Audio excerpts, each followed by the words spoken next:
Hey everyone, this is Adriana from ROADIE Free Radio. In this clip, Larry talks to Chris Bedry, audio technician for KM Productions, and artists such as Jill Scott to Tedeschi Trucks Band. Here, these two speak on the topic of COVID hitting the music world and what touring will look like for the next few years as bands and musicians are forced to postpone shows. If you want to hear more about Chris, make sure to check out the full episode, number 173 from July 6, 2020. Thank you for listening. Thank you for subbing. Here are Larry and Chris.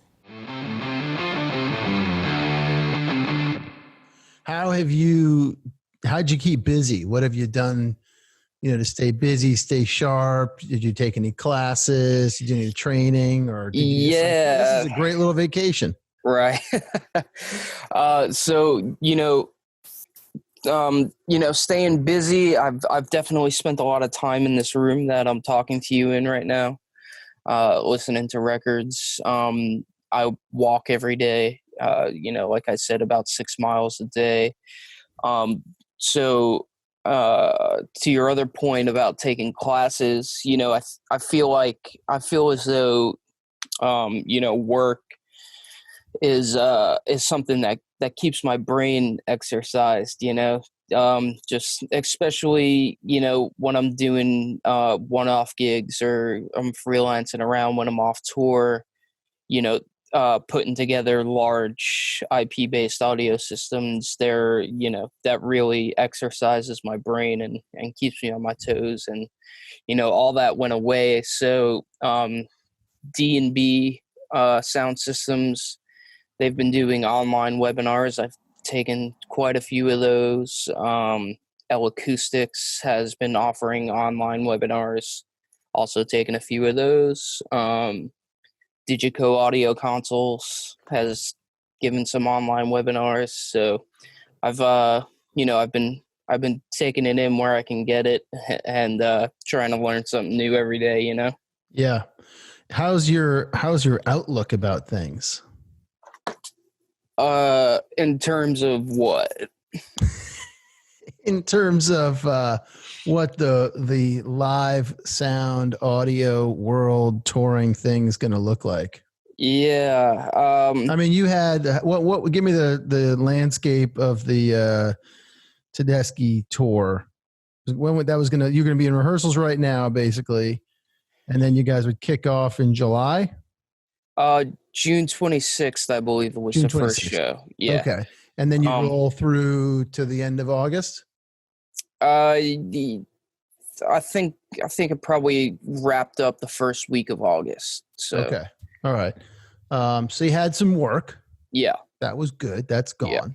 Yeah. And any inklings of things for either them or another band or somebody that you're like, okay, I might start to get out there. Or as you mentioned, you're pretty cautious about this thing. This is very real to you. Are you like, you know what? I'm good in my bunker right here with my sound blankets for a while. I do feel that way, but probably because I'm fairly introverted. But I'm not sure, about the way the industry is gonna come back from this.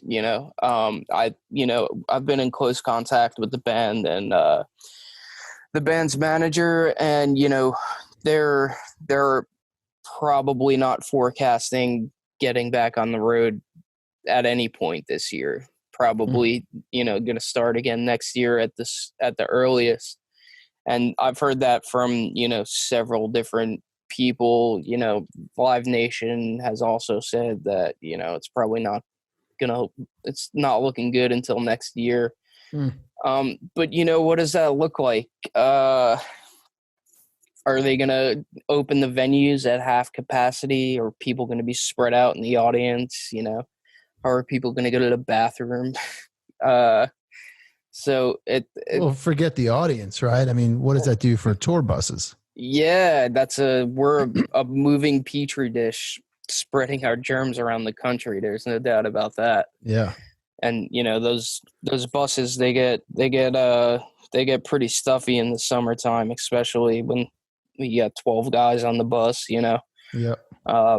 So yeah, I mean that just in our world alone is, you know, there's no social distancing at all when you're out on the road, you know? Mm-hmm. Mm-hmm. So it's a little bleak. yeah. I feel like,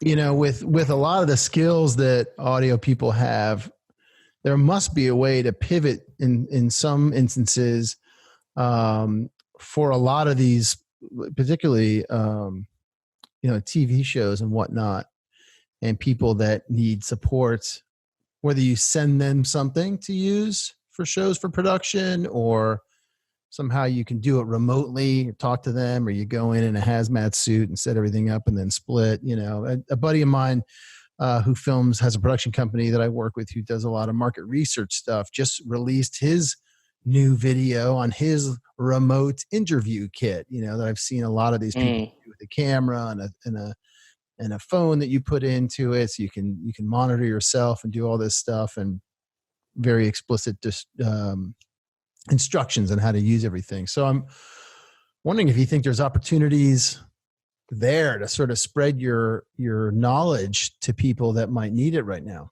Sure. Yeah.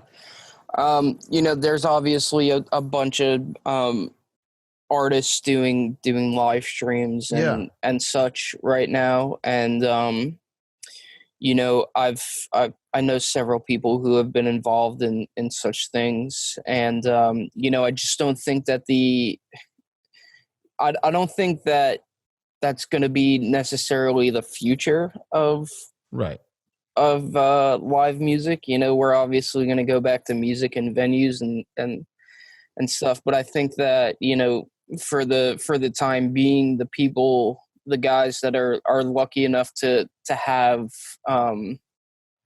to pick up that work and help these artists, you know, get their music out there over the internet in some way or some shape or form are pretty fortunate, you know.